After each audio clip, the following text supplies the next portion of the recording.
ngasisu ma'am health tips ama ma'am gidamakta puraga laksari loksingi pukaini ma'am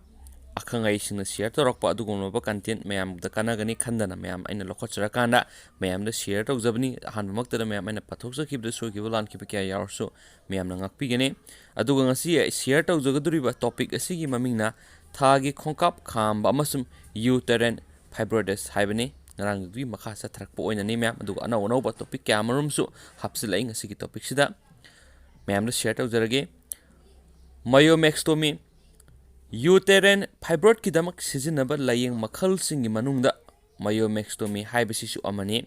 surgery tawduna fibroid sing laukthokpagi thawongbu myomectomy haina khangnai aduga karigumba matamda hysterectomy tawnabagi khanadringeda myomectomy oina tawbi myomectomy tawba haibasi fibroid singbu laukthokpani masida angang khaw laukthokpagi mathau tade fibroid sing adugi laifamgi matungina myomectomy asi tongan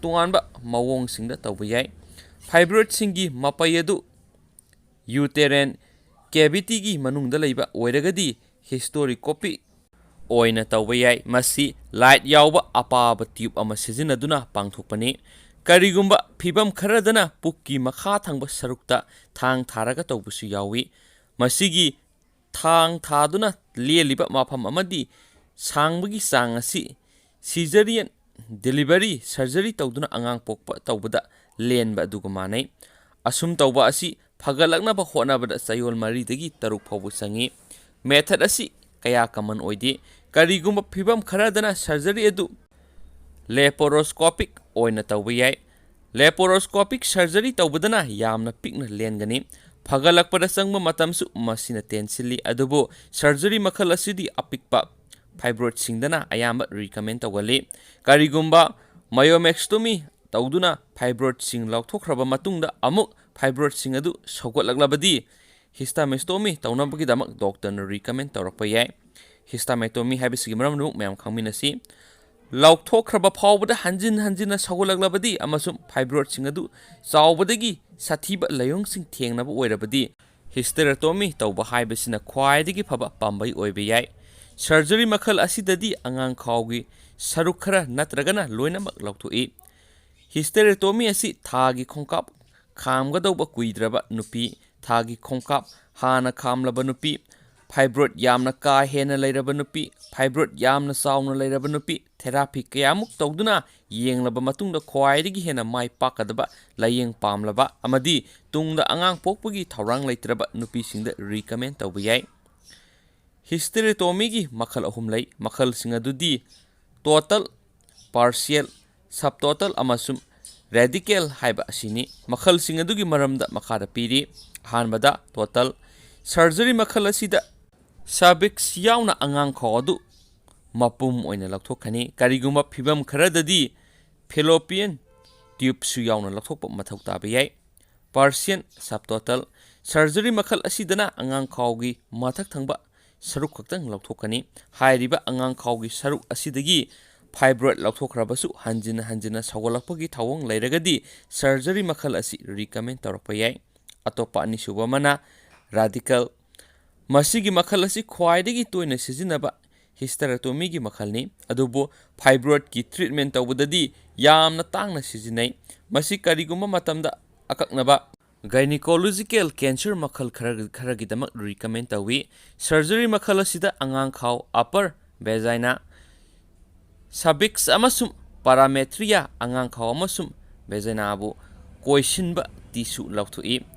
hysterectomy tawwa haibasina fibroid mapung phananabagi amata ngairaba pambaini doctor ga patient masaga punna khanaraga karamba layengna khwaidigi hena chunagadagi haibadu lepkadabani atopa layeng makhalsing thagi khongkap khambagi tangkakta leiriba natragana tangkak asigi matungda leiraba nupi singda sijinnaba yaba layeng makhalsing matungda non-invasive thang thadaba natragana minimal invasive thang sijinnabagi chang khwaidagi hantaba makhalgi procedure sing makhada piri myolysis maisa natragana electric current sijinaduna fibroid sing amadi makhoigi e utong singbu manghali force ultrasound surgery FUS fibroid singbu manghananabgidamak high energy high frequency sound wavesing sizinai. Endometrial abrasion angang khawgi lining manghananaba maisa electric current asabe ising natragana ka hena ayingba sizinabana chingba method sing sizinai. Uterine artery embolization fibroid te e piramba blood supply thadatpa asina chingmani. Fibroid kidama karamba laying sathagadagi haiba lepnabugi damak doctor ga tanagadabani. Layong amata ulaktragadi fibroid layragasu laying mathau tadi hainasu akhangai singna mayam asumna share tawjare duga mayam sikisi gyan tadaba yauragasu haibadi sigdi ngarangi makha chatharakpa part 2 ne aduga ngarangi soidana gi video gi description da su link hapsaramge ngarangi video du yingbi lora matung sigi video simu yingbi aduga soidana mayam gyan tabigani aduga mayam nasu thodo hindona akana gane khanma nupi go inadi adugumba topic ama lokhasabane mayam makha chatharakpoina mayam da kana gadaba pukning noksing oibe yaba content masang gatang hapsaramge aduga lusinjarage ngasigi paurogi worry masa asigi topic asigi maming na mayam ka hena khanjelunu haibani mayam da share tawjage. Malayam gi lebak kayara sandoktuna laikhraba multinational company amagi managing director amana maki office ki kada visitor amaga wari saduna lerami. Ikhang khangauduna maki secretary aduna makhuta che changkhara pairaga ipa pakhana managing director adugi manakta sangsilaga makhuta pairiba che chang adu utlaga aruba khudong sadaba ama mayoknaga dawre haibegi mawongda wafam khara haina khonarami. Krishna Kumari Managing Director aduna tapna hirai. Rule number 3 adu amuktang hana parusu salo. Secretary adu lakak tauroga che sang aduda amuk yenglaga nokphet tauramlaga ka adudagi mapan thokirami. Taunariba mong aduda visitor aduna Managing Director aduda rule number 3 adu karino haibese yam khangning na hanglami. Managing Director aduna kumlai karigumba amada ka hena khanjinduna pakhatlunu haibesini. Rule number 3 asi nataba atai rule amata company asigi laite. Wari asina taklibadi karigumba phibam amada ka hena khanjiloidabani haibasini. Ka hena khanjilurubadagi mi singna makok ngawkiduna tawgadabana karino tawroidabana karino khanglakte.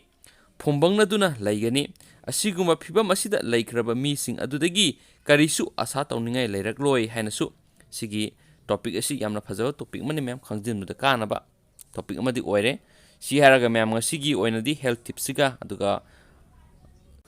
paurogi worry masa asiga